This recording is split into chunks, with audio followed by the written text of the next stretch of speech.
ቢቨር ተፈጥሮ ቢቨሮችን ኢንጂነር አድርጋ ፈጥራቸዋለች። ቢቨሮች የሚታወቁት ግድብ በመስራት ነው።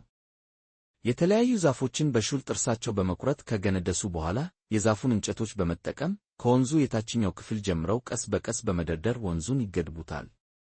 ግድቡ ከተለያዩ ጠላቶች ራሳቸውን ለመከላከል ይረዳቸዋል። እስካሁን ድረስ ቢቨሮች ከገነቡት ግድቦች በሙሉ በትልቅነቱ በአንደኛ ደረጃ ላይ የተቀመጠው አልበርቲያስ ወርልድ ቢሄቪየራል የተባለ ፓርክ ውስጥ የተገነባ ሲሆን ቁመቱ 804 ሜትር ነው።